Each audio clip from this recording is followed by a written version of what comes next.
ಮುಂಬರುವ 2026 ಜೂನ್ ತಿಂಗಳ ಆಗ್ನೇಯ ಪದವೀಧರರ ಕ್ಷೇತ್ರದ ಚುನಾವಣೆಯ ಅಭ್ಯರ್ಥಿಯಾಗಿ ಸಂಯುಕ್ತ ಜನತಾದಳ ಕರ್ನಾಟಕ ಜೆಡಿಯು ಪಕ್ಷದಿಂದ ಯುವ ಜನತಾದಳ ರಾಜ್ಯಾಧ್ಯಕ್ಷ ಡಾಕ್ಟರ್ ನಾಗರಾಜ್ ಕೆ ಇವರನ್ನು ಅಧಿಕೃತವಾಗಿ ಅಭ್ಯರ್ಥಿಯನ್ನಾಗಿ ಆಯ್ಕೆ ಮಾಡಲಾಗಿದೆ ಎಂದು ಜೆಡಿಯು ಪಕ್ಷದ ರಾಜ್ಯಾಧ್ಯಕ್ಷ ಮಹಿಮಾ ಪಟೇಲ್ ಅವರು ದಾವಣಗೆರೆ ಜಿಲ್ಲೆಯ ಜಗಳೂರು ಪಟ್ಟಣದ ಪತ್ರಿಕಾ ಭವನದಲ್ಲಿ ಸುದ್ದಿಗೋಷ್ಠಿ ಮೂಲಕ ತಿಳಿಸಿದ್ದಾರೆ. ಇದೇ ವೇಳೆ ಸುದ್ದಿಗೋಷ್ಠಿಯನ್ನು ಉದ್ದೇಶಿಸಿ ಮಾತನಾಡಿದ ಅವರು, ರಾಜಕೀಯ ವ್ಯವಸ್ಥೆ ಸುಧಾರಣೆಯಾಗಬೇಕಾದರೆ ಒಳ್ಳೆಯ ಜನಪ್ರತಿನಿಧಿಗಳು ಬೇಕು. ಡಾಕ್ಟರ್ ನಾಗರಾಜ್ ಅವರು ವೃತ್ತಿಯಲ್ಲಿ ವೈದ್ಯರಾಗಿದ್ದು ಅವರಿಗೆ ಸೇವಾ ಮನೋಭಾವ ಮತ್ತು ಸಾಮಾಜಿಕ ಕಳಕಳಿ ಇದೆ. ಈ ಕಾರಣದಿಂದ ಆಗ್ನೇಯ ಪದವೀಧರರ ಕ್ಷೇತ್ರದ ಅಭ್ಯರ್ಥಿಯನ್ನಾಗಿ ಸೂಕ್ತ ಜನತಾದಳ ಪಕ್ಷದಿಂದ ಘೋಷಣೆ ಮಾಡಲಾಗಿದ್ದು, ಈಗಾಗಲೇ ಕೋಲಾರ, ಚಿಕ್ಕಬಳ್ಳಾಪುರ, ತುಮಕೂರು, ಚಿತ್ರದುರ್ಗ, ದಾವಣಗೆರೆ ಜಿಲ್ಲೆಯ ಪದವೀಧರರ ಮತದಾರರನ್ನು ಭೇಟಿ ಮಾಡಿ ವಿಧಾನ ಪರಿಷತ್ ಚುನಾವಣೆಯಲ್ಲಿ ಅಭ್ಯರ್ಥಿ ಡಾಕ್ಟರ್ ನಾಗರಾಜ್ ಅವರನ್ನು ಬೆಂಬಲಿಸಲು ಮನವಿ ಮಾಡಲಾಗಿದ್ದು, 100ಕ್ಕೆ 100ರಷ್ಟು ಡಾಕ್ಟರ್ ನಾಗರಾಜ್ ಚುನಾವಣೆಯಲ್ಲಿ ಗೆಲುವನ್ನು ಸಾಧಿಸಿ ವಿಧಾನ ಪರಿಷತ್ ಪ್ರವೇಶ ಮಾಡಿ ಪದವೀಧರರ ಸಮಸ್ಯೆಗಳಿಗೆ ಧ್ವನಿಯಾಗಲಿದ್ದಾರೆ ಎಂದು ವಿಶ್ವಾಸ ವ್ಯಕ್ತಪಡಿಸಿದರು. ವಿದ್ಯಮಾನಗಳಿರ್ಬೋದು, ನಮ್ಮ ರಾಜ್ಯದಲ್ಲಿ ನಡೀತಾ ಇರೋಂಥ ವಿದ್ಯಮಾನಗಳಿರ್ಬೋದು, ನಮ್ಮ ಜಿಲ್ಲೆಯಲ್ಲಿ ಎಲ್ಲೇ ನೋಡಿದ್ರು ಕೂಡ ಈ ನಡೀತಾ ಇರೋಂಥ ವಿದ್ಯಮಾನಗಳು ಜನರಲ್ಲಿ ಒಂದು ತರ ನಿರಾಶಾ ಭಾವನೆಯನ್ನ ಮೂಡಿಸುವಂತ ವಿದ್ಯಮಾನಗಳೇ ಎಲ್ಲ ಕಡೆಗೂ ನಡೀತಾ ಇದ್ದಾವೆ. ಹಾಗಾಗಿ ಈ ಆಡಳಿತದ ವ್ಯವಸ್ಥೆ ಏನಿದೆ ಇದರಲ್ಲಿ ಒಂದು ಪರಿವರ್ತನೆ ಬರಬೇಕು ಅಂತಂದ್ರೆ ಅದು ನಮ್ಮಿಂದಾನೇ ಪ್ರಾರಂಭ ಆಗಬೇಕು. ಚುನಾವಣೆಗಳಲ್ಲಿ ಈ ಚುನಾವಣೆಗಳು ಅನ್ನೋದು ಒಂಥರ ದಂಧೆ ಅನ್ನೋ ತರ ಏನಾಗಿದೆ. ಅಪಾರವಾಗಿ ಯಾವುದೋ ರೀತಿಯಿಂದ ಹಣ ಮಾಡ್ಕೊಂಡು ತಗೊಂಬರೋದು, ಇದರೊಳಗಡೆ ಹಣ ಹೂಡೋದು ಮತ್ತೆ ಹಣ ಮಾಡೋದು ಅನ್ನಂಥದ್ದು ರಾಜಕಾರಣ ಅನ್ನೋ ಒಂದು ತಪ್ಪು ತಿಳುವಳಿಕೆಯಲ್ಲಿ ಎಲ್ಲರೂ ಆ ಥರದ ಒಂದು ಇದರೊಳಗಡೆ ನಾವು ಸಿಗಾಕೊಂಡ್ಬಿಟ್ಟಿದ್ದೀವಿ. ಹಾಗಾಗಿ ನಾವು ಶಾಸಕಾಂಗದ ಒಂದು ಪ್ರತಿನಿಧಿಯಾಗಿ, ಆಡಳಿತದ ವ್ಯವಸ್ಥೆಯ ಒಂದು ಪ್ರತಿನಿಧಿಯಾಗಿ ಇದು ಚೆನ್ನಾಗಿ ಆಗಬೇಕು ಅಂತಂದರೆ ನಮಗೆ ಒಳ್ಳೆಯ ಜನಪ್ರತಿನಿಧಿಗಳು ಬರಬೇಕು. ಜನಪ್ರತಿನಿಧಿಗಳು ಒಳ್ಳೆಯದು ಬರಬೇಕು ಅಂತಂದರೆ ಅದರೊಳಗಡೆ ನಾವು ಯಾರು ಸ್ವಲ್ಪ ಮಾನ ಮರ್ಯಾದೆ ಇಟ್ಕೊಂಡ್ರು ಅಂತಾರೆ ಯಾರಿದ್ದಾರೆ, ಸೂಕ್ಷ್ಮ ಕೆಲಸ ಮಾಡೋ ಅಂತಾರೆ ಯಾರಿದ್ದಾರೆ, ಜನರ ಪರವಾಗಿ ಆಲೋಚನೆ ಮಾಡೋ ಅಂಥವ್ರು ಯಾರಿದ್ದಾರೆ ಅಂಥವ್ರನ್ನ ಹುಡುಕಿ ನಾವು ಅಭ್ಯರ್ಥಿಗಳನ್ನು ಮಾಡೋದು. ಅಭ್ಯರ್ಥಿಗಳಾದಮೇಲೆ ಅವರು ಎಲ್ಲಿಂದನೋ ಕಳ್ಳ ದುಡ್ಡು ತಂದು ಸುರಿದು ಏನೋ ಆಗೋದಕ್ಕೆ ಅಂತಂದೇಳಿ ಅಂಥದಕ್ಕೆ ಬೆಂಬಲ ಕೊಡದೆ ಒಳ್ಳೆಯವ್ರಿಗೆ ಬೆಂಬಲ ಕೊಡಬೇಕು ಅಂತಂದೇಳಿ ನಾವು ಡಾಕ್ಟರ್ ನಾಗರಾಜ್ ಅವ್ರನ್ನ, ಅವರು ಮಾಲೂರಿನವರು, ಅಲ್ಲಿ ಗಂಡ ಹೆಂಡತಿ ಇಬ್ಬರು ಡಾಕ್ಟ್ರುಗಳಾಗಿ ಕೆಲಸ ಮಾಡ್ತಿದ್ದಾರೆ, ಸಮಾಜ ಸೇವೆ ಮಾಡ್ತಿದ್ದಾರೆ. ಅವರು ದಾರಿ ತಪ್ಪದಂಗೆ ನೋಡ್ಕೊಳ್ಳೋದು ನಮ್ದು ಎಲ್ಲರದು ಜವಾಬ್ದಾರಿ ಇರ್ತೈತಿ, ಪತ್ರಿಕೆಯವ್ರದ್ದು ನಮ್ಮದು ಎಲ್ಲರದು. ಅವರು ಇಲ್ಲಿವರೆಗೂ ನಮಗೆ ಒಂಥರ ಮನಸ್ಸಿಗೆ ತೃಪ್ತಿ ಆಗೋ ಥರ ನಡ್ಕೊಂಡಿದ್ದಾರೆ. ನಮ್ಮ ಪಕ್ಷದಲ್ಲಿ ಅವರು ಒಂದು ಭಾಗ ಆಗಿ ಮನವರಿಕೆ ಮಾಡಿಕೊಟ್ಟಿರೋದ್ರಿಂದ ಅವ್ರನ್ನ ಈ ಬಾರಿ ನಾವು 2026 ಜೂನ್ನಲ್ಲಿ ನಡೆಯುವಂಥ ಆಗ್ನೇಯ ಪದವೀಧರ ಕ್ಷೇತ್ರದ ಅಭ್ಯರ್ಥಿಯನ್ನಾಗಿ ನಾವು ಅವ್ರನ್ನ ಈಗಾಗಲೇ ಘೋಷಣೆ ಮಾಡಿದ್ದೀವಿ. ಮಾಡಿ ಜಿಲ್ಲೆಗಳಲ್ಲಿ, ಹಲವಾರು ಜಿಲ್ಲೆಗಳಲ್ಲಿ ಈಗಾಗಲೇ ಓಡಾಡಿದ್ದೀವಿ. ಕೋಲಾರ, ತುಮಕೂರು, ಚಿತ್ರದುರ್ಗ, ದಾವಣಗೆರೆ ಮತ್ತು ಚಿಕ್ಕಬಳ್ಳಾಪುರ ಇಲ್ಲೆಲ್ಲ ಸಾಕಷ್ಟು ಪ್ರವಾಸ ಮಾಡಿದ್ದೀವಿ. ಎಲ್ಲ ಕಡೆಯಿಂದ ಒಂದು ಒಳ್ಳೆಯ ಪ್ರತಿಸ್ಪಂದನೆ ಬರ್ತಿದೆ. ನಮ್ಮ ಈ ಪ್ರತಿಕ್ರಿಯಾತ್ಮಕ ಪ್ರಪಂಚದಲ್ಲಿ ಎಲ್ಲಿ ನೋಡಿದ್ರು ಬರೀ ಪ್ರತಿಕ್ರಿಯೆಗಳಿದ್ದಾವೆ. ಮಾಧ್ಯಮದವರು ಕೇಳೋದು ಎಲ್ಲ ಬಂದು ನಿಮ್ದೇನು ಪ್ರತಿಕ್ರಿಯೆ ಅಂತ ಕೇಳ್ತಾರೆ. ಇನ್ಮೇಲೆ ಪ್ರತಿಕ್ರಿಯೆ ಬಿಟ್ಟು ನಾವು ಪ್ರತಿಸ್ಪಂದನೆ ಕಡೆಗೆ ಹೋಗ್ಬೇಕಾಗಿದೆ.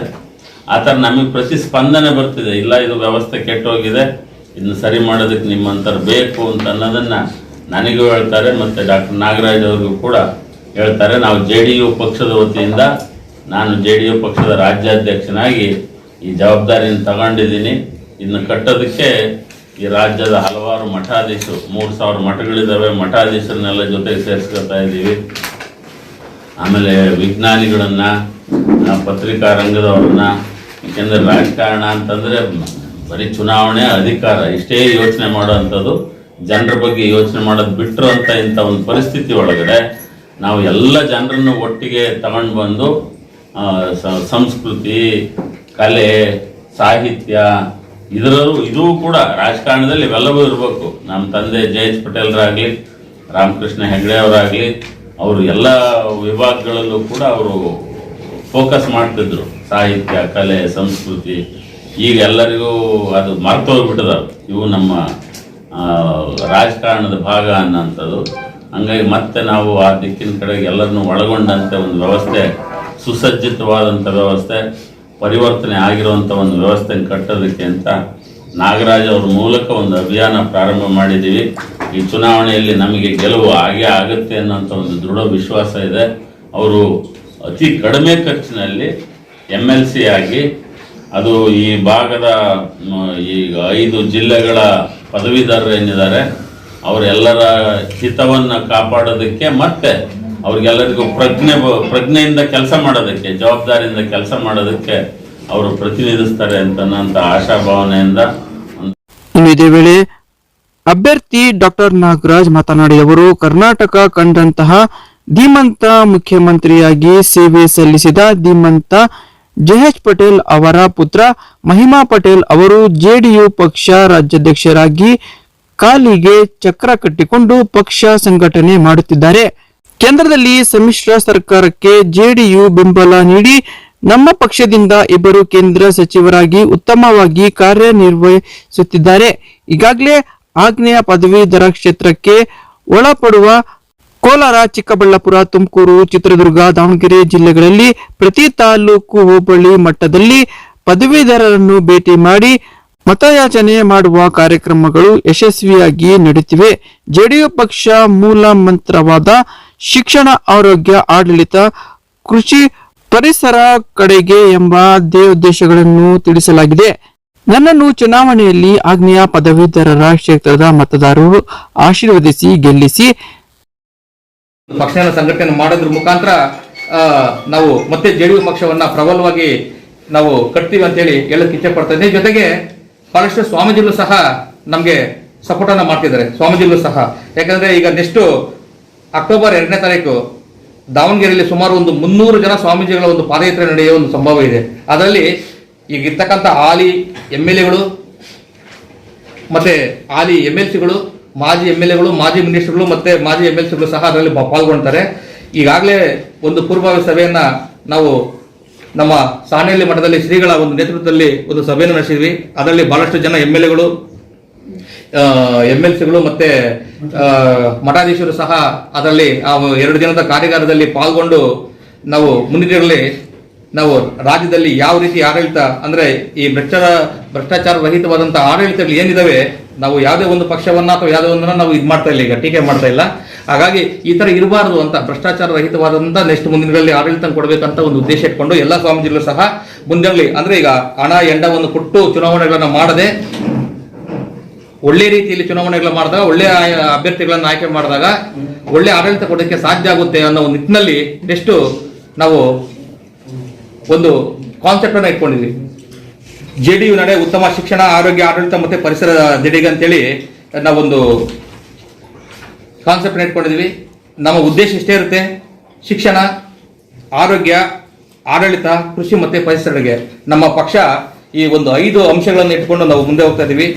ಅದರಲ್ಲಿ ಮುಖ್ಯವಾಗಿ ನಾವೀಗ ಬೇರೆ ಯಾವುದೇ ತರದ ನಮ್ಮ ಸರ್ಕಾರ ಮುಂದೆ ಬಂದಾಗ, ನಮ್ಮ ಪಕ್ಷ ಸಂಘಟನೆಯಾಗಿ ನಮ್ಮ ಸರ್ಕಾರ ಚುಕ್ಕಾಣಿ ಹಿಡಿದಾಗ ನಾವು ಯಾವ ರೀತಿಯಲ್ಲಿ ಪುಕ್ಕಸೆಟ್ಟಿಂದ ಯಾವುದೇ ರೀತಿಯಲ್ಲಿ ಕೊಡೋದಿಲ್ಲ. ನಾವು ಕೊಡಬೇಕಾಗಿರೋದು 2 ಕೊಡ್ತೀವಿ, ಒಂದು ಶಿಕ್ಷಣ, 2 ಆರೋಗ್ಯ. ಜನಗಳಿಗೆ ಬೇಕಾಗಿರೋದು ಶಿಕ್ಷಣ ಮತ್ತೆ ಆರೋಗ್ಯ 2 ಅನ್ನೋ ಒಂದು 2 ಉದ್ದೇಶಗಳನ್ನು ಇಟ್ಕೊಂಡು ನಾವೇನ್ ಮಾಡ್ತೀವಿ, ಮುಂದಿನಲ್ಲಿ ಬರೀ ಆ 2ಕ್ಕೆ ಮಾತ್ರ ಉಚಿತವಾಗಿ ಇದು ಮಾಡಿದ್ದು, ಉಳಿದಂತವೆಲ್ಲನೂ ಆಡಳಿತ, ಕೃಷಿ ಮತ್ತೆ ಪರಿಸರಕ್ಕೆ ನಾವು ಹೆಚ್ಚು ಒತ್ತನ್ನು ಕೊಟ್ಟು ಮುಂದಿನಲ್ಲಿ ಜನಗಳ ಸೇವೆ ಮಾಡಕ್ಕೆ ನಾವೆಲ್ಲ ಸುನ್ನತರಾಗಿದ್ವಿ ಅಂತ ಹೇಳಕ್ಕೆ ಇಚ್ಛೆ ಪಡ್ತೇವೆ. ಮತ್ತೆ ಈಗಿರ್ತಕ್ಕಂಥ ಪದವೀಧರರು ಕೋಲಾರದವರಲ್ಲ, ಶಿಕ್ಷಕರು ಕೋಲಾರದವರಲ್ಲ ಸರ್, ಅವರು ಸಹ ಅದೇ ಪರಿಸ್ಥಿತಿ ಆಗಿದೆ. ತಿರುಗಿ ನೋಡಿದಿಲ್ಲ. ಯಾಕೆಂತ ಗೊತ್ತಾ ನಿಮ್ಗೆ?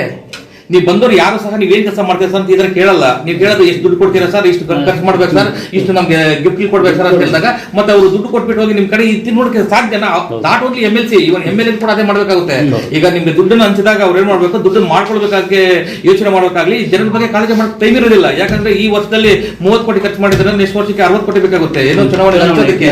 ಅವಾಗ ಜನಗಳಿಗೆ ದುಡ್ಡು ಮಾಡ್ಕೊಳ್ಳೋದು ನೋಡ್ಬೇಕಾಗುತ್ತಾ, ಇಲ್ಲ ನಿಮ್ ಬಗ್ಗೆ ಕಾಳಜಿ ಮಾಡಕ್ಕೆ ನೋಡ್ಬೇಕಾಗುತ್ತೆ. ಅದಕ್ಕೆ ಸರ್ ಈ ಸಿದ್ಧಾಂತ ನಾನು ಸಹ 3 ಸಲ ಚುನಾವಣೆ ಮಾಡ್ದಾನೆ ಎಲ್ಲ ರೀತಿಯಲ್ಲಿ ಚುನಾವಣೆ ಮಾಡ್ದಾನೆ. ಆದ್ರೆ ಈ ಸರಿ ಸಾಹೇಬರು ಕರೆದು ಈ ಸರಿ ನೀವು ಅದನ್ನ ಮಾಡ್ಲೇಬಾರ್ದು, ಏನೋ ಇದು ಮಾಡಿದಿರ, ಜನಗಳ ಪರವಾಗಿ ಗೆಲ್ಲಬೇಕು ಮತ್ತು ಜನಗಳ ಪರವಾಗಿ ಕೆಲಸ ಮಾಡ್ಬೇಕಂತ ಕಡೆ ನಾನು ಸಾರಿಗೆ ಸಹ ನಾನು ಒಂದು ಪ್ರಾಮಿಸ್ ಅನ್ನು ಮಾಡಿದ್ದೀನಿ. ಆಯ್ತು ಸರ್, ನಾನೇನು ಭ್ರಷ್ಟಾಚಾರ ಮಾಡಿದಿನ ಚುನಾವಣೆ ಮಾಡ್ತೀನಿ, ಅದೇ ರೀತಿ ಅವ್ರಿಗೆ ಸೇವೆಯನ್ನು ಮಾಡ್ತೀನಿ ಅಂತ ಹೇಳಿ ಒಂದು ಪ್ರಾಮಿಸ್ ಮಾಡಿದ್ದೀನಿ. ಇವತ್ತು ನಿಮ್ಮ ಮುಂದೆ ಪ್ರಾಮಿಸ್ ಮಾಡ್ತೇನೆ, ಪ್ರತಿ ತಿಂಗಳು ಪ್ರತಿ ಜಿಲ್ಲೆಗೂ ನಾವು ವಿಸಿಟ್ ಕೊಟ್ಟು ಅವರ ಸಮಸ್ಯೆಗಳನ್ನ ನಾನು ಆಲೋಚನೆ ಮಾಡಿ ಮತ್ತೆ ಎಷ್ಟು ಅವಕಾಶ ನಾನು ಇದು ಮಾಡ್ಕೊಡ್ತೀನಿ ಪ್ರಾಮಿಸ್. ಆದ್ರೆ ಯಾವುದೇ ಮತದಾರನ ಹತ್ರ ಡಿಮ್ಯಾಂಡ್ ಮಾಡಿ ಇದು ಮಾಡಬಾರ್ದು. ಅದಕ್ಕೆ ನಾನು ರೆಡಿದ್ದೀನಿ. ಅಂದ್ರೆ ನಾನು ಅಷ್ಟು ವಿಶ್ವಾಸವಾಗಿ ನಾನು ಹೇಳಕ್ ನಾನು ರೆಡಿದ್ದೀನಿ. ಏನಂತೇಳಿ ನನ್ನ ಹತ್ರ ಯಾರನ್ನೋ ತರ ನೀವು ದುಡ್ಡು ಕೊಡ್ಬೇಕು, ಇದು ಮಾಡ್ಬೇಕು, ಹಂಗಾದ್ರೆ ಮಾತ್ರ ಗೆಲ್ತಾರೆ ಅಂತ ಇದು ಮಾಡಿದಿರಾನೆ. ಸರ್ ಇಲ್ಲ ಸರ್, ನಿಮ್ಮ ಒಳ್ಳೆತನಕ್ಕೆ ನೀವು ನಾವು ಓಟ್ ಹಾಕಿ ಗೆಲ್ತೀವಿ ಅಂತ ಹೇಳಿದ್ದಾದ್ರೆ ನಾನು ಪ್ರಾಮಿಸ್ ಮಾಡಬಲ್ಲೆ. ನೀವು ಬೇಕಾದ್ರೆ ಅಗ್ರಿಮೆಂಟ್ ಬೇಕಾದ್ರೆ ಎಲ್ಲಿ ಬೇಕಾದ್ರೆ ಮಾಡಬಲ್ಲೆ. ಪ್ರತಿ ತಿಂಗಳನ್ನು ಪ್ರತಿ ಜಿಲ್ಲೆಗೂ ಮತ್ತೆ ತಾಲೂಕಿಗೆ ವಿಸಿಟ್ ಕೊಟ್ಟು ಅವರ ಸಮಸ್ಯೆಗಳನ್ನ ನಾನು ಆಲೋಚನೆ ಮಾಡಿ ಮತ್ತೆ ವಿಧಾನ ಪರಿಷತ್ ಸರ್ ಮಾಡ್ತೀವಿ. ಅಲ್ಲಿ ಪ್ರತಿ ತಿಂಗಳನ್ನ ಒಂದೊಂದು ಜಾಬ್ ಮೇಳ ಅಂತ ಮಾಡ್ತೀವಿ ಸರ್ ಎಲ್ಲ ಭಾಗಗಳಲ್ಲೂ.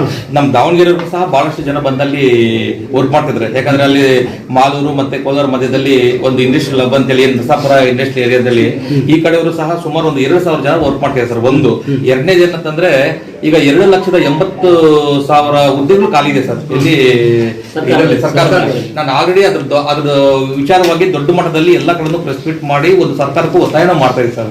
ಈಗ ಯಾಕಂದ್ರೆ ಈಗಿರ್ತಕ್ಕಂಥ MSc ಏನ್ ಮಾಡ್ತಾರೆ ಗೊತ್ತಿಲ್ಲ, ಬಟ್ ನಾನಂತೂ ಜನರ ಪರವಾಗಿ ಎಸ್ಪೆಷಲಿ ಶಿಕ್ಷಕರ ಮತ್ತೆ ನಮ್ಮ ಪದವೀಧರ ಪರವಾಗಿ ನಾನು ಇದ್ದೇ ಇರ್ತೀನಿ ಅಂತ ಹೇಳಕ್ಕೆ ನನಗೆ.